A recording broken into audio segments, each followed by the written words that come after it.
A knight, after being defeated in battle, is reincarnated into a behemoth, one of the most powerful monsters, but with a small drawback. It is a baby and looks surprisingly like an adorable house cat. It is adopted by a beautiful elf whom it decides to protect with all its might. The protagonist wakes up in a cave, not quite knowing how it got there. It tries to remember its past and remembers being struck down by a demon's sword. It deduces that it has been reincarnated. An information screen appears before it, and it discovers that it has been reincarnated into a behemoth, an S-rank creature, so dangerous that it takes entire armies to finish one off. The protagonist feels conflicted, since in its past life it was a knight who swore to protect humanity. It approaches a pond and seeing its reflection, it realizes that it has an incredibly cute appearance, resembling a simple cat. The next morning, in the nearby town where the mysterious cave is located, a beautiful young elf wakes up. She opens his window and gets dressed to start his day, grabbing a pair of swords and heading out, returning to our cat. The protagonist looks at his reflection in the pond, pondering the irony of going from a knight to a monster,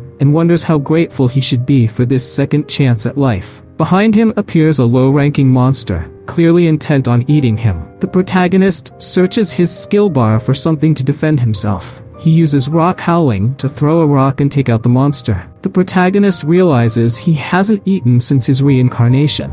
He smells the defeated monster and decides to taste it, finding it delicious. He begins to eat it. He then discovers that he has the ability to steal skills from the monsters he devours. He also learns that he can use a storage skill to save items and decides to save the leftovers for later. The beautiful elf girl travels to a coliseum where she is allowed entry after showing a badge. Meanwhile, the protagonist continues to defeat and devour all the monsters he encounters, from small dragons to minotaurs, accumulating a wealth of new abilities. The elf enters the coliseum and uses a rock to light up the dark hallways. The protagonist finds a treasure chest hidden in the cave, which excites him, as he never managed to find one in his past life. He opens the chest and discovers a large crystal. Suddenly, the space around him begins to distort, and he is teleported to another location. The protagonist suspects that it might have been a trap, and realizes that he is on the back of a ground dragon, another S-rank monster. The dragon, upset at being awakened, begins to attack him. The protagonist dodges it and begins to throw rocks at it,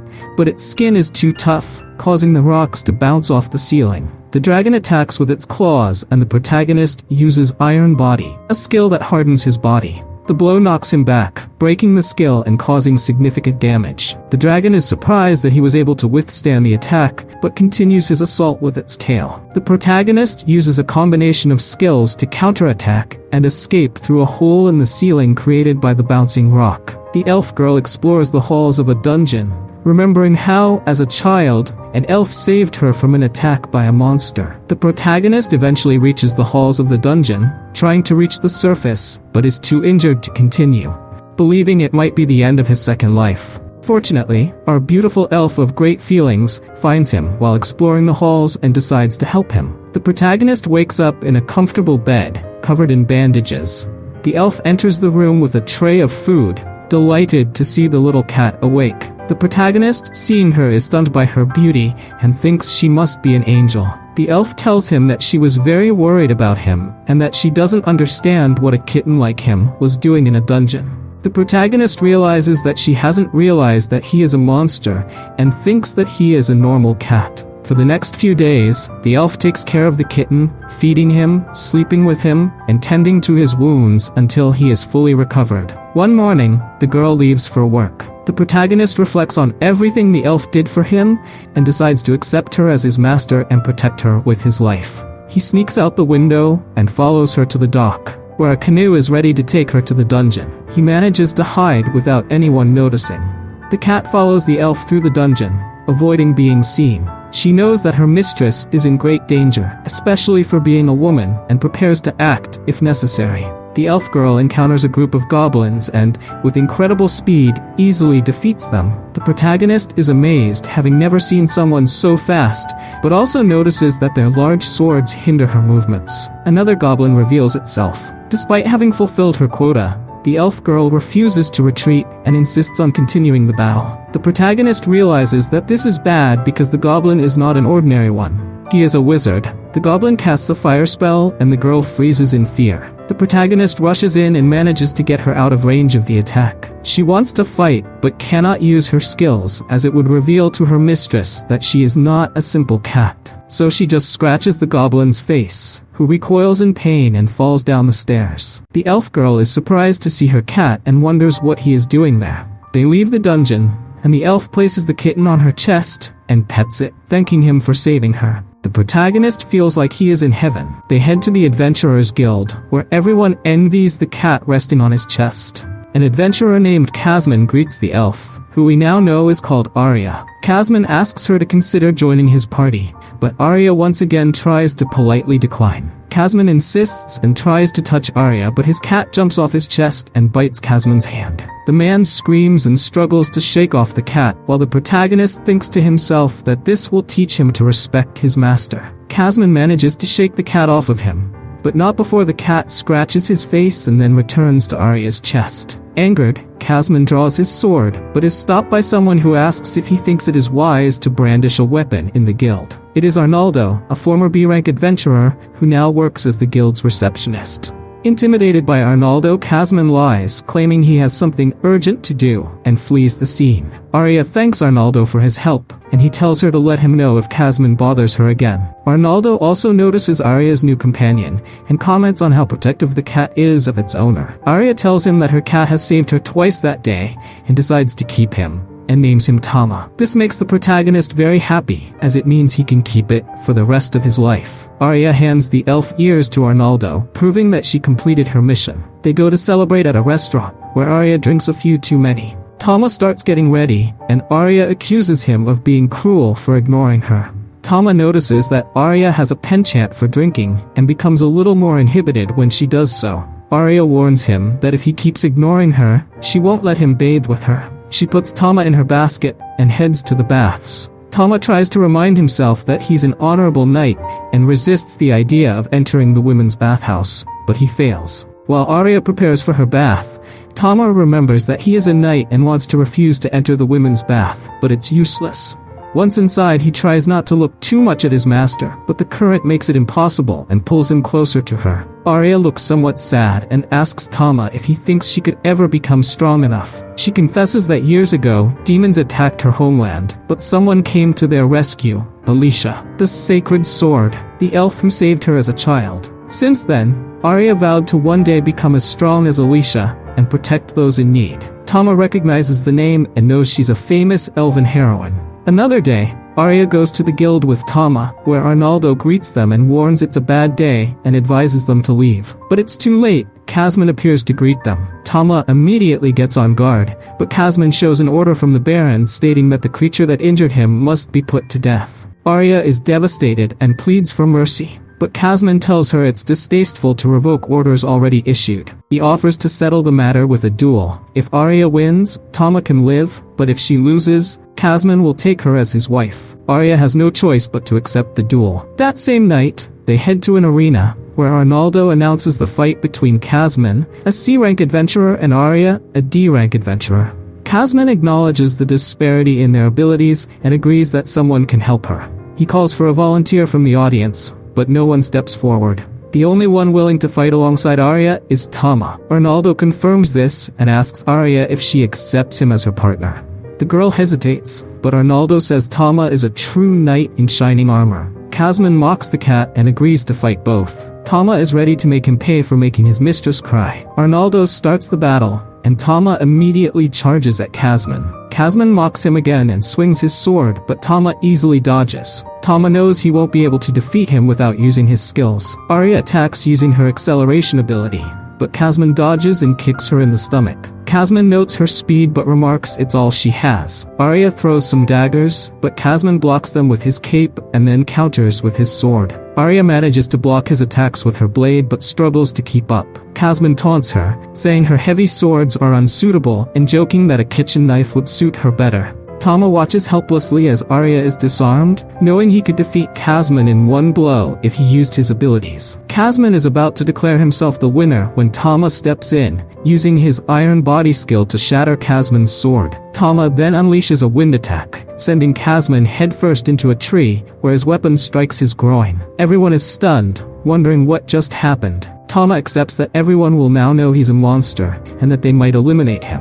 But he's okay with it since he was able to protect his mistress. Arnaldo and Arya realize Tama understands human speech and can use skills, concluding he must be an elemental cat. Everyone is thrilled, and Tama can't believe how mistaken they are. Arya is declared the winner. Tama wakes up one morning on Arya's chest. The girl greets him and asks him to cuddle with her a bit longer. Tama comes up with a better way to please her and gives her a small lick on the ear. Arya gets very excited and asks him to do it again. In the afternoon, they head to the smithy, where a cute girl with tiger ears named Vulcan is working. Vulcan greets them and notices Arya is accompanied by a small cat. Arya explains that he is an elemental cat she decided to adopt. Vulcan gets excited and asks if she can hold him for a moment. Arya gladly agrees, and the girls gush over his cuteness. Tama can't believe his luck, being reincarnated as a monster and pampered like he has been these past few days. Vulcan asks Arya why she's visiting since she's still working on her last order. Arya tells her she wants armor for Tama. Vulcan loves the idea and immediately gets to work.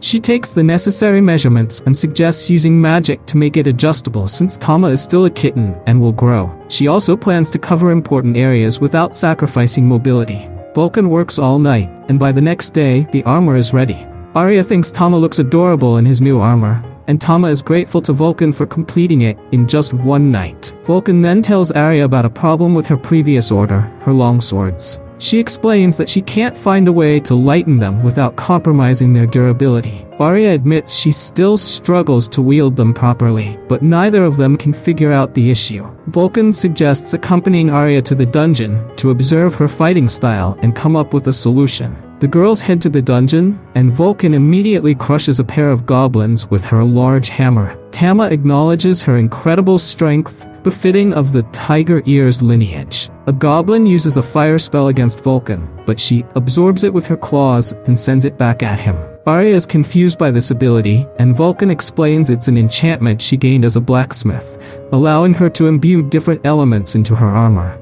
An orc approaches, and it's Arya's turn to fight. Although she finds it repulsive, she agrees to face it. Drawing her two swords, she uses acceleration to close the distance. The orc blocks her attack and leaves her guard open. As it swings its weapon toward her, Tama uses his iron body to shield her, allowing Arya to finish the orc with her sword. Despite the victory, Arya feels disheartened for not defeating the orc alone. Vulcan approaches and explains his findings. Long swords throw her off balance, making her movements clumsy and easy to predict. Arya begs him to help her improve, and Vulcan tells her that they have the perfect opponent for that in the next level, which turn out to be some species of octopus called ropers. Tama knows that if one grabs her, it'll be hard to escape, so Arya will need to think carefully about each move. Arya uses her acceleration, but the roper blocks her with its tentacles, preventing her from closing the gap. She tries to find a blind spot, but it's no use. The roper snatches one of her swords. Now fighting with a single sword, Vulcan notices Arya moving much faster.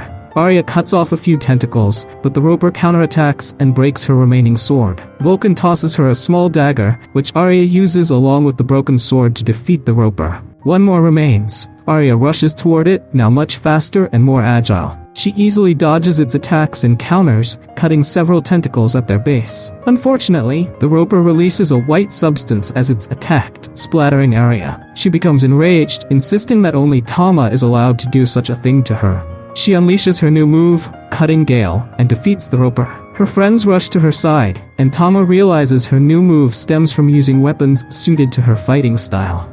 While no one is watching, Tama approaches one of the defeated ropers and steals its abilities by biting it. He immediately regrets it. The taste and texture are awful, but gains tentacle summon and unlimited slime discharge abilities.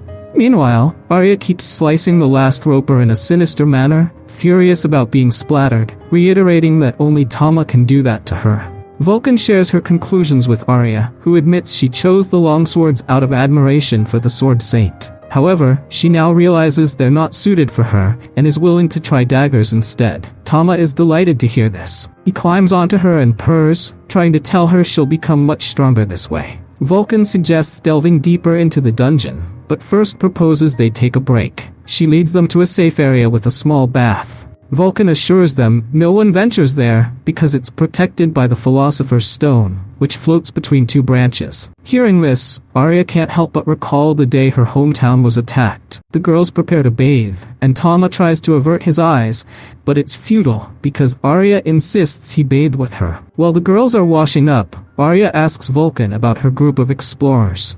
The question pains Vulcan, who explains that they split up because some of her companions became pregnant. Vulcan warns Arya to be cautious, as elemental cats can mate with other creatures. This revelation shocks Tama, who now understands why this ability is listed among his skills. Vulcan also warns that when Tama matures and goes into heat, he might get a bit wild with her. While Tama knows he would never do such a thing, Arya is thrilled by the idea and asks Tama to grow up quickly so they can purr and meow together. Tama and Vulcan are dumbfounded by her words. The group continues exploring the dungeon and encounters a large monster. Arya will take care of it, and Vulcan will provide support. This will be their final test. Arya uses her acceleration and manages to strike the Minotaur, but her attack isn't strong enough to cause damage. Vulcan steps in, swinging her hammer at the Minotaur, which blocks with its shield, creating an opening for Arya to attack again. Arya delivers a series of quick strikes and Tama notices something unusual.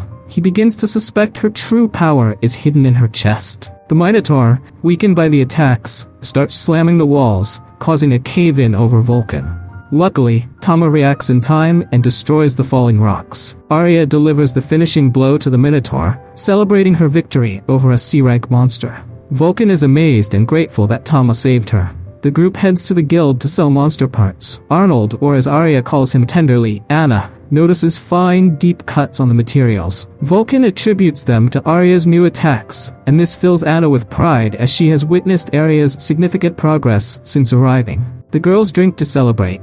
Arya thanks Vulcan for all her help, reminding Tama of his old days of celebration with his companions. Vulcan suggests forming a team, as it's clear they work well together. Arya is flattered but nervous, having never been part of a team and unsure of how it should work. Tama helps her by placing her hand on top of Vulcan's. Understanding his gesture, Arya agrees to form a team with Vulcan. The girls continue celebrating, eventually falling into a deep sleep together, with Tama stuck between them. While resting, Tama discovers an option in his skill list to evolve into his second phase. He realizes that evolving might make others recognize him as a behemoth, forcing him to leave Arya. However, since he can choose his evolution, he decides to remain in his first phase to stay by her side forever. Days pass, and Arya begins training with her new fighting style. She explores dungeons with Vulcan, who eventually gifts her her first pair of daggers. One afternoon, while walking through town with Tama, Arya hears a commotion and sees two men attacking a small homeless girl in the street. Arya intervenes, angering the men. However, recognizing the elemental cat who took down Kazman, they retreat to avoid conflict.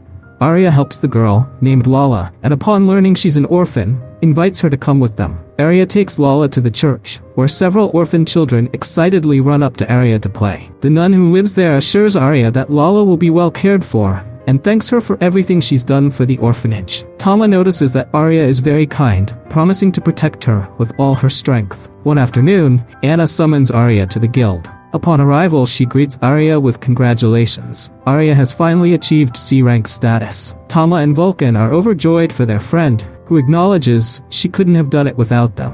Anna urges her not to be so modest and to take pride in the fruits of her hard work. Their celebration is interrupted by murmurs among the adventurers, who are gathered around the announcement board, captivated by something important. Anna explains it's due to recent disappearances in the city of Leonard. Rumors suggest demons are responsible. Arya declares that she won't let this go unchecked and asks Anna for all the details. Meanwhile, in a world where eating special fruits grants incredible powers, the young adventurer accidentally eats one that doesn't give him any abilities. Worse, he cannot eat another fruit, as doing so would be fatal. Determined to become the best adventurer, he pushes his limits and discovers that his fruit isn't as useless as everyone believes. Skills are granted by the ancestral fruits that once brought happiness to humanity. Now, they must be used to achieve a future of peace. A young man named Light walks through a meadow with his friend Lena, who asks him what skill he would like to have. Light responds that he'd love a speed ability, dual wielding, or perfect accuracy. However, he's willing to accept any skill that helps him fight, as it's essential for becoming an adventurer. Light is thrilled because today is the day he will finally receive his skill and take the first step toward his dream of becoming an adventurer. Lena admits she wants any skill that will allow her to have the same job as Light, so both are committed to becoming adventurers together. Sometime later, we see Light cultivating berries. He's excited about his new life and his dream job, and happy that his berries are growing better every day. He seems content with his new profession, or at least that's what he wants to believe. In reality, he's frustrated about giving up his dream of becoming an adventurer, all because of the skill he was granted. 3 months ago, when he and Lena went to choose their fruits, they were welcomed by the Sacred Sister, who presented them and a couple of other young people with skill fruits. She explained that the skill granted by the fruit would determine their future profession. The sister warned them that only one fruit could be consumed in a lifetime. Eating another would poison and kill them. Light already knew this and understood that luck played a significant role in an adventurer's profession, since the best adventurers were blessed with incredibly powerful combat skills. Lena went first, choosing one of the fruits. After taking a bite, her body reacted immediately, revealing her skill, Holy Sword. The sister was astonished, as it was a rare and legendary skill associated with adventurers who became legends. Light congratulated Lena, and they both hoped his skill would be just as extraordinary. When it was Light's turn, he chose a fruit and took a bite. His body glowed, and the sister announced his skill, Fruit Master. This skill allowed him to cultivate multiple fruits in a short time. Light was devastated and wanted to try another fruit, but the sister reminded him of the fatal consequences. Lena tried to console him, suggesting they work together on a plantation.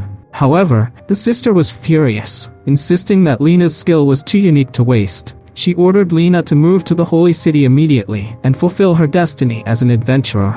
Lena asks Light to wait for her, and he only asks her to do her best for him.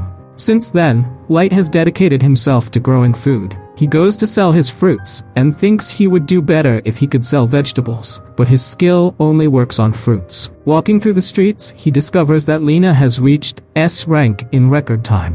While proud of his friend, he still longs to stand at her level. Determined, he heads into the forest to train with his sword, but his efforts bear no results. A little girl offers him some water. Her name is Ayla, and she has lived with Light ever since the village leader entrusted her to his care. Together, they divide farm work and chores. Ayla tells Light that dinner is ready, and they head home.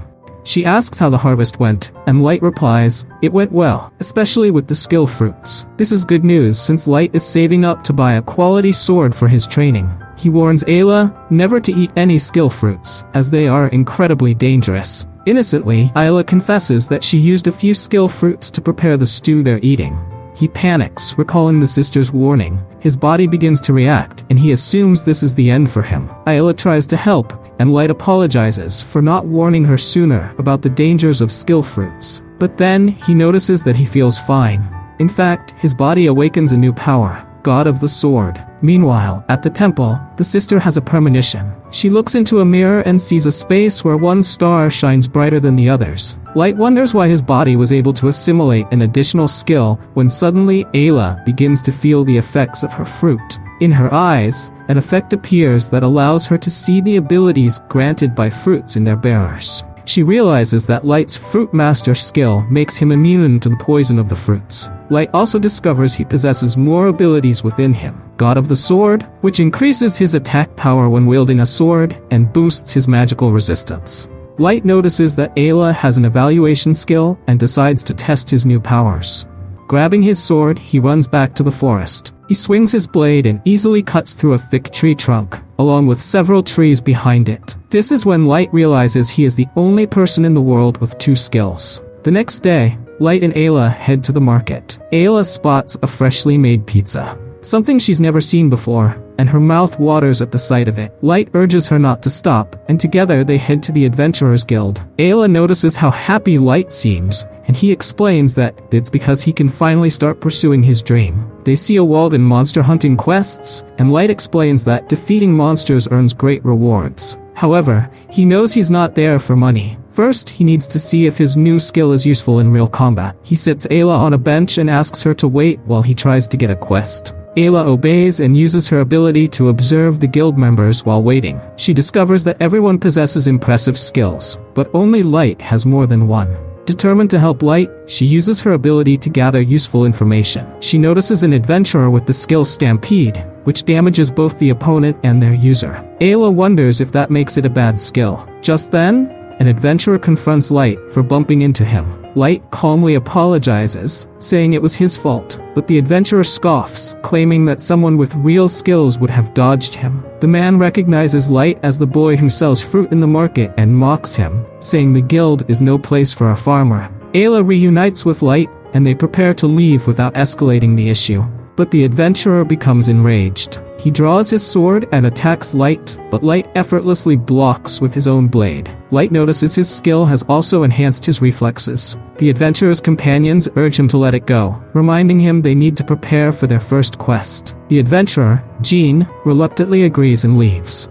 Light tells Ayla they've secured their first quest, and they set out. Their mission takes them to a large field where they find a small slime. Ayla analyzes it and discovers it has higher defense than average slimes. Light approaches the creature cautiously. The slime becomes alert. Drawing his sword, Light knows the winner will be the one to strike first. He charges and splits the slime in half. His skill not only lightens his sword, but also gives him a significant speed boost. Ayla congratulates him, and Light suggests taking part of the slime back to the guild to sell. Ayla feels a bit guilty about destroying the slime and selling it, but Light reassures her, saying the earnings will buy plenty of pizza. Her guilt fades, and Ayla eagerly starts cutting pieces of the slime. Suddenly, they hear screams in the distance, putting Light on high alert. It's Jean, being cornered by a large orc. The monster is far too powerful for them to handle. The orc strikes, and the adventurers barely dodge. Any direct blow would have been fatal. Seeing them, Light asks if they're okay. Recognizing him, Jean and his companions run toward Light, planning to use him as bait while they escape. The three adventurers flee, leaving Light and Ayla alone with the orc. With no other choice, Light prepares to fight. Unsheathing his sword, he feels anxious yet determined. Defeating an orc on his first mission would be a significant milestone in his career. The orc strikes, but Light dodges. Ayla warns him that his skill doesn't provide physical resistance, so one hit could be fatal. Light understands, but refuses to back down. Focusing all his power, he charges at the orc. He cuts through the orc's weapon and tells himself that he'll catch up to Lena. Charging his attack, Demonic Slash, he slices the orc in half. Light celebrates his victory. Ayla rushes to him, asking if he's okay. Light assures her he's fine, thrilled at how powerful his abilities are. From a cliff, Jean and his friends watch in awe, wondering who this mysterious adventurer is. Light and Ayla return to the guild, where they present parts of the slime and the orc. The receptionist is shocked by the results of Light's first mission. To prove his feat, Light shows her the orc's horn. Jean's companions admit they owe Light their lives, though Jean struggles to acknowledge it. The receptionist steps away briefly to process their reward, and one of Jean's friends praises Light's remarkable achievement on his first mission. A commotion arises in the guild, and Light investigates. The S-rank adventurers have returned, among them Lena. Light pushes through the crowd to greet her, but she doesn't recognize him. At the temple, the sister gazes into her mysterious mirror and declares that she has foreseen the future. A great threat has been born that will shake the world to its core, and it's because she has a strong feeling. For meanwhile, a young man is accidentally transported to a fantastical land, where he decides to use the favors of a goddess to start a new life as an alchemist. The protagonist is blinded by a strange light, unable to understand what is happening. When he regains consciousness, he sees a beautiful woman welcoming him to Midgard, the place where he has been summoned through otherworldly magic. She introduces herself as the goddess Nolan and apologizes to him, explaining that his summoning was a mistake. The protagonist becomes even more confused, so the goddess clarifies. The summoning process is like a claw machine game, where a target is selected for summoning.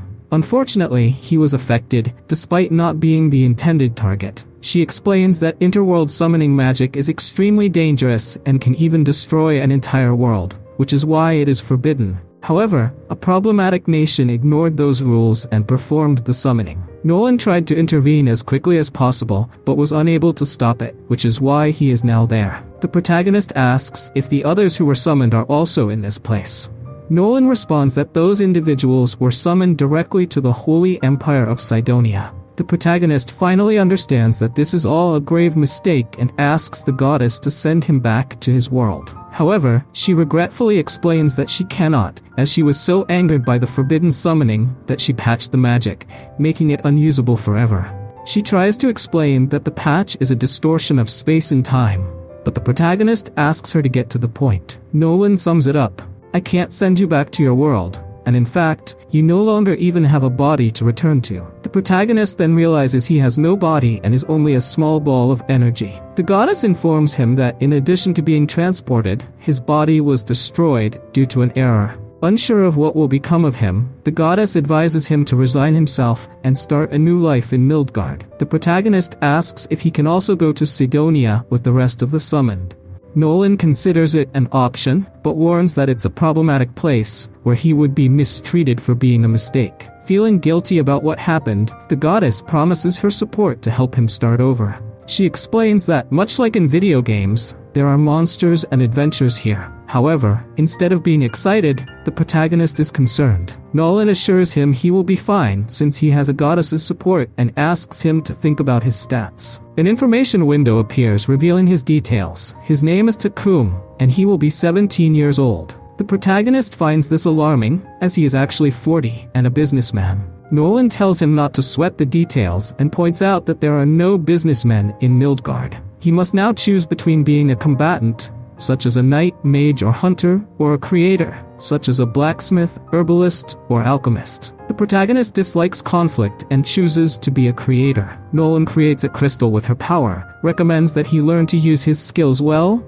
and gives him practical magic and healing spells for self-defense. The crystal flies into the protagonist's body, and Nolan bids him farewell, wishing him a good journey to Asugard. Takumi appears in a field, looks at his reflection in the water, and discovers he is now a very handsome young man. He checks his bag, finding food and some money.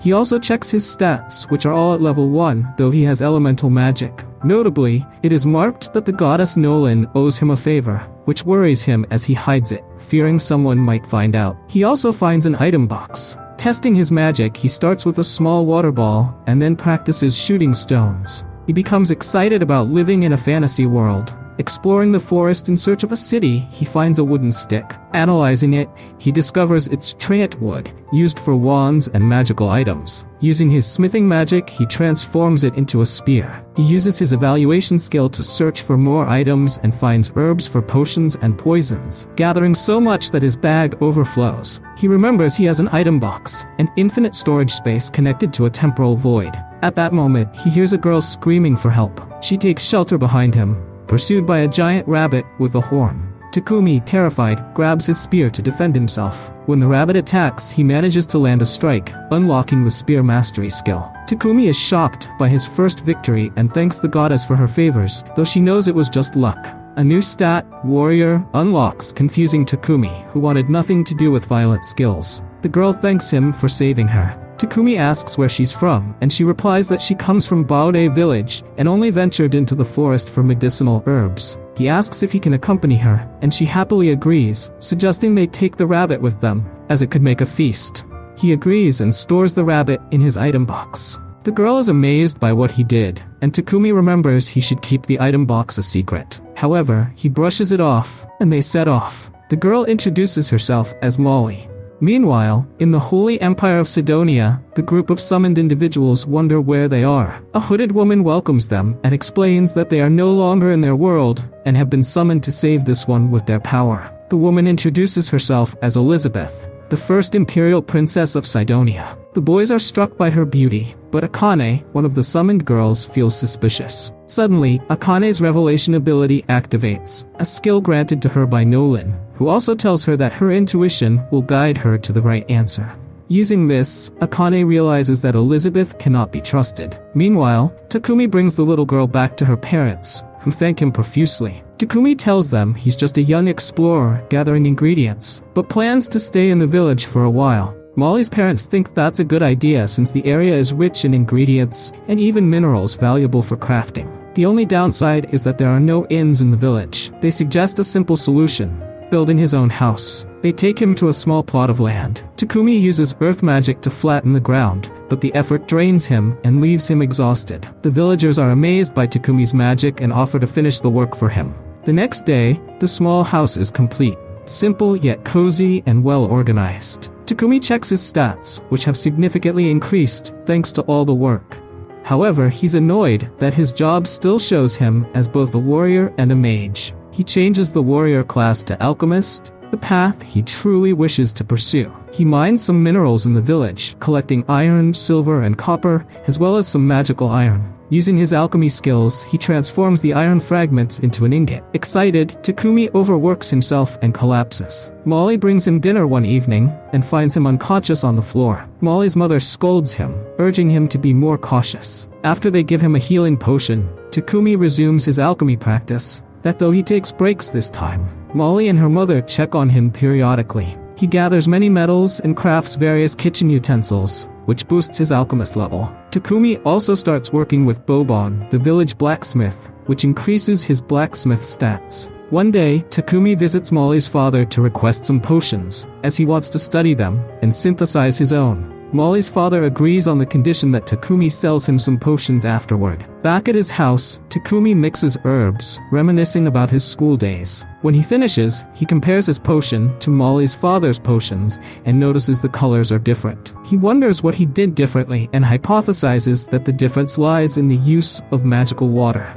Determined to discover new recipes, he ventures into the forest to experiment with different poisonous herbs. After purifying himself with a light spell, Takumi unlocks the skills Poison Resistance and Paralysis Resistance. He pushes himself to improve his resistance and light magic stats, but the effort leaves him exhausted and in pain. Suddenly, a giant armored boar appears from the trees, looking furious and ready to attack. Takumi tries throwing a knife, but it bounces harmlessly off the boar's skin. He attempts to block the attack with his spear, but it breaks without harming the boar. Barely dodging the attack, Takumi uses air and stone magic to strike the boar, but they are ineffective. Panicking, Takumi notices an unusual poisonous spider in the grass. He's now surrounded by two dangerous creatures and contemplates escaping, but the spider appears injured. The boar charges and Takumi braces for the end, but the spider leaps onto the boar's face, distracting it. Despite the spider's efforts, it is gravely injured and the boar remains unscathed. In despair, Takumi begins to cry, thinking it's the end for him. At that moment, he unlocks a skill called Intuition, and an idea suddenly comes to mind. As the boar charges, Takumi uses his creation magic at close range, finally bringing the beast down. Takumi unlocks skills for magical and martial combat. His practice with creation magic has saved him. He tends to the critically injured spider, healing it as thanks for saving him. He bids the spider farewell and prepares to return to the village. However, he learns the taming skill and is given the option to tame the poisonous spider. Reluctant at first to have a spider as a companion, Takumi softens when the spider looks endearing and asks if it wants to join him.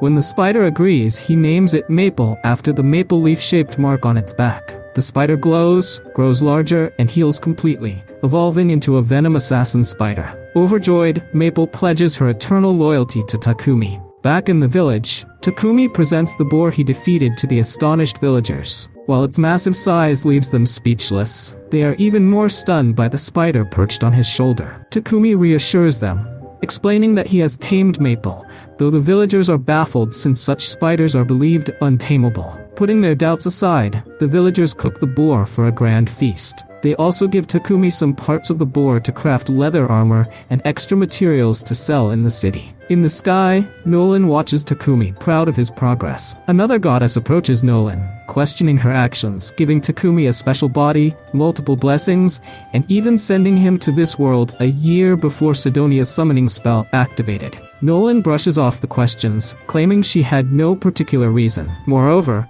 there is someone else who catches the goddess's attention.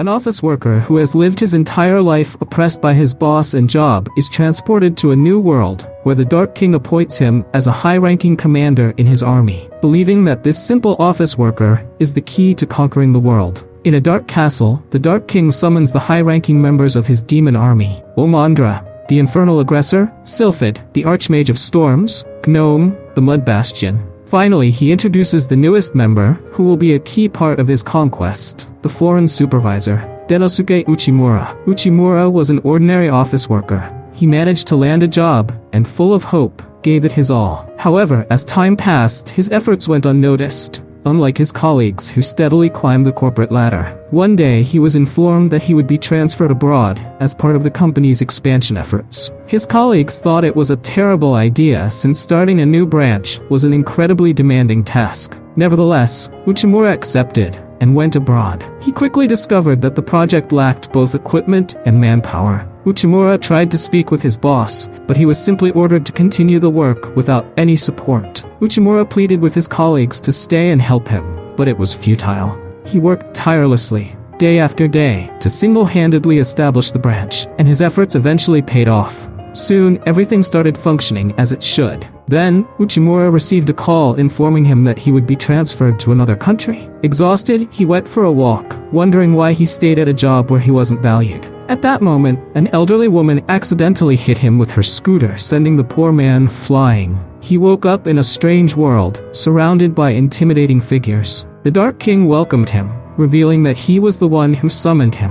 The Dark King announced that Uchimura would be a high-ranking officer and the foreign supervisor of his demon army. Uchimura couldn't believe that a downtrodden office worker like him would be named a general in an army. The Dark King presented Uchimura's resume, which stated that after 5 years of service, his company sent him abroad, where he learned a new language, educated the locals, and successfully managed a new business. After reviewing this record, the Dark King was convinced Uchimura was worthy of joining his army. Uchimura was pleased that his achievements were finally being recognized, but he doubted whether leading an army was a good career move. The Dark King assured him that his position as a high-ranking officer came with many benefits. His salary and authority would be equivalent to that of a department manager. He could choose his subordinates, and he would have the office of his choice. However, if he refused, he would be sent back to his world, as the Dark King would not force him to work against his will. Uchimura was surprised to hear this, as he never expected the Dark King to respect workers' rights so much. Even so, Uchimura began to recall all the demeaning comments from his boss and co-workers. He told the Dark King that his boss didn't value him because he failed to meet their expectations, and that he was considered trash, unworthy of working for the Dark King. The Dark King exploded, telling him not to accept such nonsense. He explained that fools only value what they can see and are incapable of looking into the shadows. He declared that he had seen Uchimura's work, which is why he wanted him as a subordinate, because he believed in his potential. Uchimura was still doubtful, so the Dark King said that neither his boss nor his company determined his worth. Only the Dark King can do it. That was why he had summoned him, because he needed him. The Dark King then asked Uchimura to decide, work for a fool who would exploit him, or serve the Dark King and aim for the top. Uchimura finally made his decision, but before he could announce it, he was interrupted by Omandra, who objected to having such a weak human on the high command. Her fellow commanders agreed. The Dark King understood their concerns and proposed putting Uchimura to the test. Uchimura accepted, albeit fearfully, as he lacked any physical abilities. Before he could clarify this, Omandra eagerly challenged him to a fight, expecting that humans from other worlds possessed special powers. Excited to test him, she launched a lethal kick. Uchimura thought it was the end for him, but the Dark King intervened just in time, saving him. He scolded Omandra, pointing out that her greatest flaw was being ruled by her emotions, and revealed that Uchimura had fainted from the shock. The Dark King clarified that Uchimura was an ordinary human with no special powers or abilities. This only strengthened Omandra's opposition. Gnome added that the army was composed of monsters, and having a human in command could cause problems, especially for the human. However, he admitted that most problems were usually caused by demons. Omandra, being a demon, accused Gnome species, the demi-humans, of being the ones who always complicated matters. The Dark King acknowledged the many tensions within the army, which was precisely why he believed Uchimura could help. He wasn't looking for a powerful human, but rather one with ingenuity. Uchimura woke up, begging not to be attacked. The Dark King reassured him and proposed a test suitable for his level. The army was trying to negotiate with neighboring tribes. The most challenging negotiation was with the Minotaur tribe. Uchimura's test would be to strike a deal with them. He advises him to speak with Omandra, who has been handling the negotiations so far. Omandra leads him through the castle's hallways, insulting him as they go. Uchimura wonders if this could be considered workplace harassment, though he concedes she has a point. He knows that a mere office worker like him doesn't bring much to the table. He recalls the Dark King's words, how he told him not to listen to fools, and that he was summoned because he was needed. Uchimura had always wanted to work for a boss who genuinely valued him, and that motivated him to do his best to meet expectations. They arrive at a large chamber where meetings are held. Omandra warns him that the Minotaurs are very fierce. Despite his nerves, Uchimura is determined to do his best. However, when he sees the massive beast, he becomes terrified and starts doubting himself again. Omandra offers to help him a bit, but all she does is shout at the Minotaur, who keeps insisting she doesn't understand. Omandra explains that the negotiation started well at first, but when it came to discussing terms, Terius simply became agitated and began refusing everything. For days, Terius continued rejecting every proposal and even brought in large amounts of straw to scatter across the chamber. After bringing him up to speed, Omandra leaves Uchimura to handle the situation on his own. Feeling hopeless against such a beast, Uchimura walks away, disheartened. Then, he remembers something and finds himself transported in his mind to his favorite bar. He takes a drink, as he reflects on the situation and recalls facing something similar before. A negotiation with men who became highly agitated and said no to everything. After finishing his drink, he returns to reality, determined to close the deal. Omandra finds Uchimura bagging the straw Terius had scattered. He tells her he's ready to give the negotiation a try. Omandra scoffs, saying it's impossible because Terius's demands are as immense as he is, and he has no interest in reaching an agreement. Uchimura replies that it doesn't matter. Since the negotiations started well, the stalemate must have been caused by a misunderstanding. He explains that the only way to achieve a deal is through patience, perseverance, and building trust. He grabs a bag of straw and assures her he will succeed. Omandra notices that Uchimura now looks much more confident. The next day, Omandra enters the chamber to find it in chaos, with straw scattered everywhere. She assumes something went terribly wrong.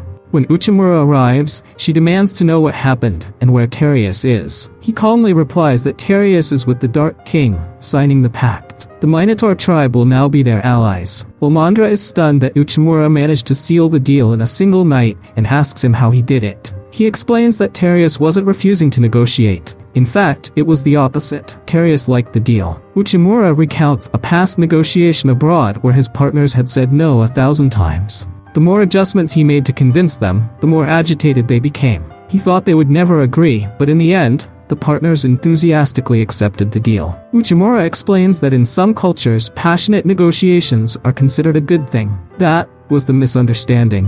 When Uchimura spoke with Terius, they were able to understand each other. He adds that in Terius's tribe, bringing straw into the chamber is a gesture of courtesy. Terius hadn't wanted to sleep on the bed they gave him, preferring the floor. Since they had removed all the straw, he'd been having terrible nights and was sleep deprived. Terius had been frustrated because he couldn't communicate his thoughts in a way Omandra understood, which is why he kept saying, "You don't understand." Omandra realizes she hadn't made enough effort to understand him, but Terius interrupts, admitting the misunderstanding was mutual. He hadn't realized his actions were considered rude in their culture, and he apologizes. They shake hands and settle the matter. Terius thanks Uchimura for everything he did. With that, the Dark King proves to Omandra that Uchimura has the talent to see what others cannot. The Dark King congratulates Uchimura for his outstanding work and welcomes him to the High Command, confident that no one will question his talent after the results of this test. He asks Uchimura to raise his arm and gives him a symbol of his new rank,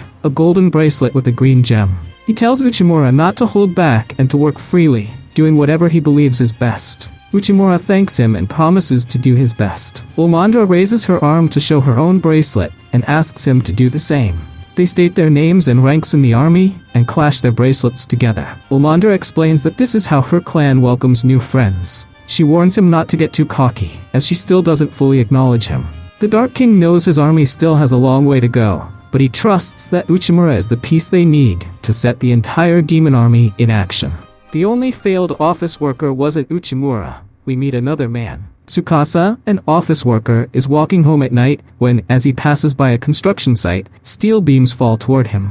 Just before he is crushed, he is saved by a beautiful girl who slices the beams with her sword. Tsukasa notices that the girl is dressed very strangely. He thanks her for saving him from the beams, but she tells him the real issue wasn't the beams, it was the Yoma. Tsukasa doesn't understand what she means, so the girl asks if he often gets sick or has frequent accidents. Tsukasa admits that such things have happened to him since childhood. The girl explains that it's because of the Yoma, ghosts from another world that have been chasing him. She tells him these ghosts target people with warrior blood, and reveals that she's a ninja who has been protecting him from the shadows. Tsukasa finds her story hard to believe and thinks she's just a cosplayer who fancies herself a ninja. The girl realizes he doesn't believe her and asks him to look behind him. Tsukasa obeys and sees the beam transform into a strange, ghostly arm before disappearing. This finally convinces Tsukasa. The girl walks with him through the park, explaining that if he could see the Yoma, it means his warrior blood is awakening,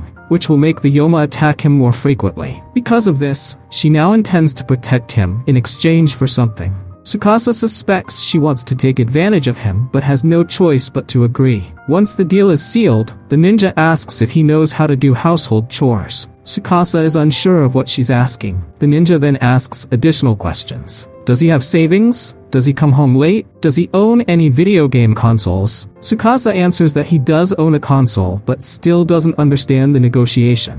Tsukasa takes her to his apartment, where the ninja inspects it and decides she likes the place. She changes into more comfortable clothes and tells him she'll do her best to protect him, in exchange for being supported by him. Tsukasa begins to understand where this is going and agrees. The girl, excited, immediately starts playing with the video game console. She introduces herself as Shizure Ittara, a ninja who's a huge fan of video games. Thus begins the story of an office worker and a gamer Kunoichi, living together as roommates. A week later, they settle into a routine at home, with Shizure mostly playing, eating, and sleeping. She loves her new life and assures Tsukasa she'll do whatever it takes to defeat the Yoma and show her gratitude every day. Shizure notices a bit of unease on Tsukasa's face and asks if something is bothering him. He admits that he's struggled with socializing since childhood and worries she might feel uncomfortable around him. She reassures him, saying he doesn't need to worry because she practically considers him a god. Tsukasa is relieved to hear this and tells her he's enjoying her company too. Shizure then asks if he likes lazy, useless people and advises him to have better standards. Tsukasa clarifies that's not what he meant, and Shizure responds that she was just joking. After dinner, Shizure decides to take a bath. While soaking in the tub, she wonders if she might have been too obvious about her feelings for him. It seems the Kunoichi is completely inept when it comes to romance. Over the past few days of protecting Tsukasa, Shizure has noticed he's different from others. He doesn't complain when she does nothing around the house and still enjoys her company. The idea that he might get tired of her worries her, so now she even considers helping around the house. But doing so would ruin her dependent status. One day, Tsukasa comes home after work and gives her a limited edition sweatshirt from her favorite game. Shizure is touched by the gesture and asks why he did it. He replies that it's his way of thanking her for always protecting him. Shizure assures him that defeating Yoma is no big deal for her since she's a high-level kunoichi. The enemies are easy for her to handle. She tries to tell him that he's the one taking care of her, but she stops herself from saying it. She attempts to express what he means to her, but fails. Embarrassed, she locks herself in the bathroom, reminding herself not to lose composure as it could jeopardize her dependent status. Later, she joins Tsukasa to play a fighting video game. Confident that her real-life combat skills will give her an edge, she is shocked when she's easily defeated. Surprised, she asks him if he used to play a lot when he was a child. Tsukasa admits that he even won a tournament. Determined, Shizure decides to give it her all, but still loses repeatedly. Noticing it's late, Tsukasa decides to do the laundry, but admits he enjoyed spending time with her and suggests they play again. Shizure tries to hide her excitement and agrees, but she insists on playing one more round. Tsukasa refuses, saying he needs to do household chores. Eager to spend more time with him and prove herself, Shizure offers to help with the laundry in the morning. Thus, Shizure's lifestyle as a freeloader begins to crumble. One afternoon, while playing on her phone, she suddenly senses that Tsukasa is in danger. Ninjas who make a pact can sense their master's condition from a distance. Tsukasa, who is on his way home, is attacked by a large Yoma, but Shizure arrives just in time to use a shield that protects them from the attack. Shizure assures Tsukasa that she won't let the Yoma lay a single finger on him. She hands him a phone with a limited time promotion in her game and asks him to keep an eye on it while she deals with the Yoma. Tsukasa begins playing while Shizure destroys the enemy. When she finishes, she checks the rewards Tsukasa earned and is delighted by everything he managed to get. A month after they started living together, Tsukasa needs to leave for a business trip lasting a week. He worries about leaving Shizure alone. The girl reassures him that he'll be fine and gives him an amulet that will protect him during his trip by masking his warrior blood. Shizure fears that he might think he no longer needs her since he can use amulets. So, she explains how hard they are to make and pleads with him to keep supporting her. Tsukasa assures her he won't think that way and explains that he's not worried about himself. Shizure blushes, realizing he's concerned about her, and reassures him that she can survive a week on her own. Tsukasa gives her an envelope with some money, which she gratefully accepts. Later, Shizure lies on the couch, admitting to herself that she's also scared of being alone, but resolves to enjoy her solitude. At that moment, she discovers on her phone that a collectible figure of a character from her favorite video game will soon go on sale. The character is Nemu, a sweet maid who knows how to defend herself. Shizure loves the contrast between Nemu's angelic charm and her savage strength. She really wants the figure and considers begging Tsukasa for it, but doesn't want to take advantage of his kindness. She looks at the envelope of money Tsukasa left her for meals for the week and decides she has no other choice. A week later, Tsukasa returns home to find Shizure surrounded by instant noodle wrappers, clutching a package while struggling with hunger. The girl pleads with him to cook her a proper meal. Tsukasa wonders what could have happened during the week he was gone. Shizure notices that Tsukasa is holding a bag and asks what it is. He reveals that he bought the Nemu figure because seeing it reminded him of how much Shizure likes the character, so he decided to get it for her. Overwhelmed, Shizure faints on the spot. The next day, she wakes up next to her two Nemu figures. She looks for Tsukasa, but finds that he has already gone to work. In the kitchen, she finds a plate of food he prepared for her, along with something else. During his lunch break, Tsukasa realizes he forgot his lunch at home. As he considers buying something, his phone rings. It's Shizure offering to bring his lunch to him. Surprised, Tsukasa asks if she's willing to put her game aside. Offended, Shizure tells him that's an insult disguised as concern. He agrees, and moments later, she appears on the rooftop. Shocked, Tsukasa asks how she got there so quickly. Shizure explains that she used her ninja techniques and timed everything perfectly to avoid being seen. Tsukasa points out that even if no one saw her skills, her outfit alone attracts attention. Shizure dismisses his concern and hands him his lunch. Blushing, she tells him it's her way of making up for the embarrassment she caused the night before. She also mentions that her most anticipated game has just been released. Understanding her hint, Tsukasa offers to buy it for her. Meanwhile, in a forest, a woman discovers a social media post featuring a cosplayer on a rooftop. Smiling darkly, she realizes she's finally found the person she's been searching for. Shizure. The woman smiles darkly, having finally found the one she had been searching for so long. She climbs to the rooftop of the building and senses the shinobi aura, enabling her to trace the Kunoichi. The woman is eager to reunite with Shizure, whom she hasn't seen since she left the village years ago. She recognizes her as the most talented Kunoichi of their clan, a genius with no equal. For this reason, the mysterious woman regards Shizure as her hope and the reason she lives. Shizure must become their next leader. Thus, she is determined to dedicate every last drop of her being to her. The woman finally arrives at Tsukasa's home.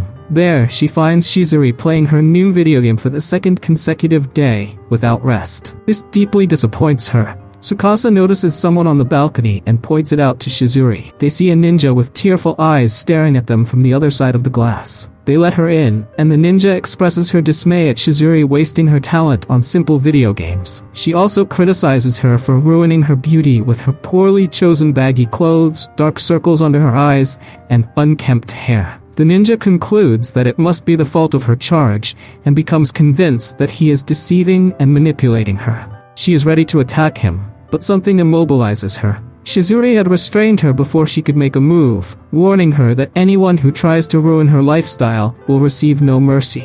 The ninja, whose name is Ayame, feels Shizure's bloodlust coursing through her body, driving her mad with pleasure as she experiences such overwhelming power. Disgusted, Shizure calls her a pervert and throws her out of the house. Embarrassed, she explains to Tsukasa not to get the wrong idea and assures him that not all ninjas are like that. Tsukasa accepts her explanation, but deep down, he thinks she's quite strange as well. From a distance, another ninja watches the entire scene unfold. Hey, if you made it to this part of the video, don't forget to write the word exquisito in the comment section. Thank you so much and see you in the next video.